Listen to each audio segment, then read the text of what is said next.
بھائی نے ایک سوال کیا کہ سورۃ الجن پڑھنے سے جن قابو میں آتے قبضے میں آتے ہیں، اسی کی حقیقت ہے، کچھ بتائیے۔ میں نے ایسے جب میں چھوٹا تھا بہت سارے قصے واقعات سنے تھے، جس میں ہوتا یہ تھا کہ ایک صاحب بولے میں نے ایک بار سورۃ الجن کھول لیا، سورۃ الجن میں پڑھ رہا تھا، سورۃ الجن پڑھ رہا تھا تو یہاں تھا، آدھا ختم ہو تو یہاں آ گیا، پورا ختم ہو تو وہاں آ گیا، پھر اور پڑھنا شروع کیا تو یہاں آ گیا، پورے مسجد میں گویا شفٹ ہو رہا تھا وہ۔ تو بولے بہت جلالی کمالی اور یہ اور وہ، اور اس کے پڑھنے سے جن آ جاتے ہیں۔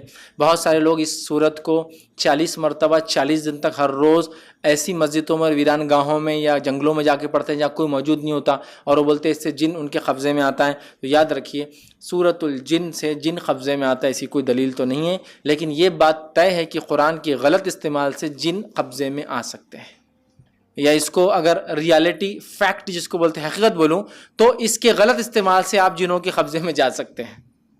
وہ نہیں آتے آپ کے قبضے میں، جو دکھتا ہے وہ قبضے میں آتا ہے، جو نہیں دکھتا وہ کیسا آئیں گا؟ میرے قبضے میں جن ہے، ٹھیک ہے، کیسے معلوم؟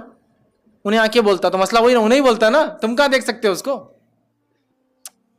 میں بولوں کہ میرے پاس دیکھو ایک جو ہے بکریاں پالی ہوئی، کہاں ہیں؟ دکھتی نہیں ہو، دودھ بھی دیتی لیکن روز، بولے گا بیوقوف آدمی، پاگل دکھتا میرے کو، اس کو ایڈمٹ کر دو کہیں لے جا کر۔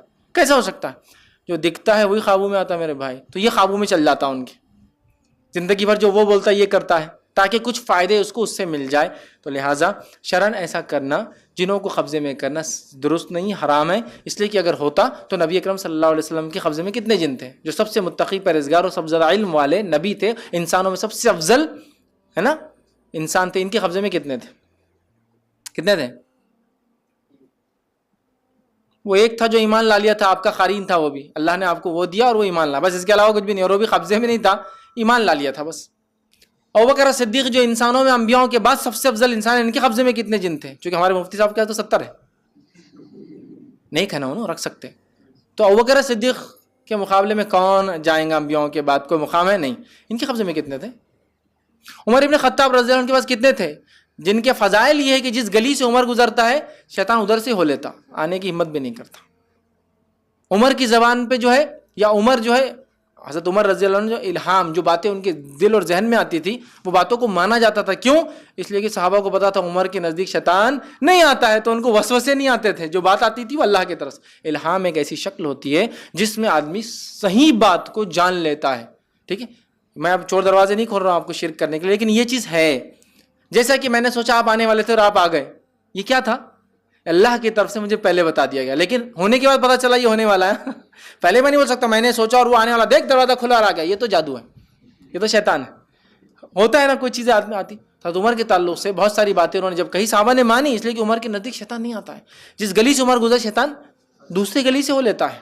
اگر نبی اکرم صلی اللہ علیہ وسلم فرماتے میرے بعد کوئی نبی ہوتا تو عمر ہوتے، حضرت ابوبکر کے بارے میں بھی نہیں کہا۔ یہ فضائل ہے عمر کی، کتنے تھے ان کے پاس؟ قبضے میں، آگے پیچھے، ہاتھ کے نیچے، انگلیوں میں، بالوں میں، کان میں رکھے ہوئے، کتنے تھے؟ گھر میں باسکٹ کے اندر رکھے ہوئے، کتنے تھے؟ ایک بھی نہیں۔ صحابہ میں سے پوری صحابہ کی جماعت میں ایمان لانے کے بعد کتنے تھے؟ کفر کی حالت میں کچھ صحابہ کے پاس جن تھے، اس کے واقعات ہم کو سیرت میں ملتے ہیں۔ ایک صحابی فرماتے ہیں کہ جب نبی اکرم صلی اللہ علیہ وسلم نبی بنے اور وحی آئی تو میرے پاس ایک جنی تھی، فیمیل جن، میں اس سے کام لیا کرتا تھا۔ اس نے مجھ سے کہا کہ اب آسمانوں پہ جانا ہمارے لیے بند کر دیا گا، اس پہ سخت پہرا لگ گیا ہے۔ میں جبھی سمجھ گیا کوئی بہت بڑی گھٹنا دنیا میں ہونے والی ہے، اور میں اس گھٹنا کا انتظار کر رہا تھا۔ نبی اکرم صلی اللہ علیہ وسلم کے بارے میں سنا اور میں ایمان لایا، اور میں نے اس جنی کو آزاد کر دیا۔ پھر اب وہ میرے ساتھ نہیں، چونکہ اسلام نے منع کیا تھا، تو ان کو پتہ چل گیا تھا پہلے کوئی بڑی گھٹنا ہونے والی، چونکہ آسمان پہ جن نہیں جا سک رہے تھے، اور وہ کہہ رہے تھے کہ بہت سخت پہرا ہے، چونکہ قرآن نیچے اتر کے بیت العزا پہ پہلے آسمان پہ آ چکا تھا۔ کب آیا تھا؟ انا انزلناہ فی لیلۃ القدر، لیلۃ القدر نے پورا قرآن 7ویں آسمان پہ لوح محفوظ سے اترا، اور کہاں رک گیا کہ پہلے آسمان بیت العزا پر، اور اسی رات پہلی وحی بھی نکلی اور محمد صلی اللہ علیہ وسلم پہ نازل ہوئی۔ دونوں کام ایک ساتھ، پورا بھی اترا اور تھوڑا بھی اترا، سمجھے آپ؟ تو کہا آسمان بند ہے، تو کفر کا زمانہ۔ توحید پر آنے کی بات بتائی، صحابہ نے کہا کہ یہ جنگ میں میرے ساتھ یہ جن تھا، فلاں جنگ میں ہم نے جنوں سے یہ کام لیا، فلاں جگہ ہم بھوکے تھے، میں نے جن کا مچھلی پکڑ کے لا کے دے دو، یہ لا کے دے دو، شہد لا کے دے دو، فلاں کے دو، کھانا لا کے دو۔ بتاؤ ہے؟ نہیں ہے۔ تو پھر ہمارے مفتی صاحب کو بھی حق نہیں کسی جن کو قبضے میں لینے کا، جب سب سے بڑے لوگ دنیا کے سب سے تقویٰ پرہیزگار والے لوگ ابن آدم میں اللہ کے رسول صلی اللہ علیہ وسلم وہ شخصیت ہے کہ ابن آدم نے اس سے پہلے کسی انسان کو دیکھا ویسا نہیں، اس کے بعد اتنا افضل انسان آئے گا، ان کے پاس بھی نہیں تھے، ان کے صحابہ کے پاس نہیں تھے، تابعین تبع تابعین کے پاس نہیں تھے۔ چلیے آپ جن اماموں کو مانتے ہیں، امام ابو حنیفہ کے پاس کتنے جن تھے جن سے وہ فقہ لکھایا کرتے تھے؟ امام شافعی کے پاس کتنے تھے؟ ہے ان کے مقابلے میں کوئی انسان اس زمانے میں؟ بہت جلیل القدر لوگ تھے۔ بتائیے کوئی ہے؟ تو میرے بھائی کہاں سے لا؟ اچھا فقہی کتابوں میں کوئی باب ہے جنہوں سے کام لینے کا باب، جنہوں کو قبضے میں کرنے کا باب ہے؟ کسی نے لکھا کیسا کرنا چاہیے؟ تو یہ دین کا حصہ نہیں ہے، اس کا مطلب کہیں نہ کہیں آؤٹ سورس کی غلط جگہ سے آ رہا ہے ہمارے پاس، یہ درست نہیں ہے۔ تو لہٰذا سورہ جن کے بارے میں بہت ساری غلط فہمی میں نے بھی دیکھی ہے کہ اس کو اتنی بار پڑھے تو یہ ہوتا ہے، اتنی بار پڑھے تو ہوتا ہے، بلکہ اکثر لوگ بولتے ہیں سورہ جن رات میں مت پڑھو، رات میں نہیں پڑھنا بیٹے، سورہ جن رات میں نہیں پڑھنا، کچھ بھی ہو سکتا، تم کو لپٹ سکتا، یہ ہو سکتا وہ ہو سکتا، ٹھیک ہے؟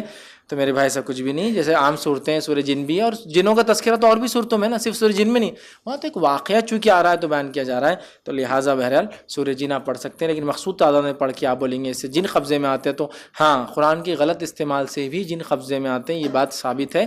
جو لوگ اس فن کی مہارت رکھتے ہیں، جو نظر رکھتے ہیں، انہوں نے کہا کہ ایسا غلط کام کر کے بھی لوگ جناتوں کو اپنے قبضے میں کرتے ہیں، لیکن یہ شرعاً درست اور جائز نہیں ہے، لہٰذا ایسی غلط فہمی رکھنا یا ایسا کام کرنا دونوں ہی درست نہیں ہوگا۔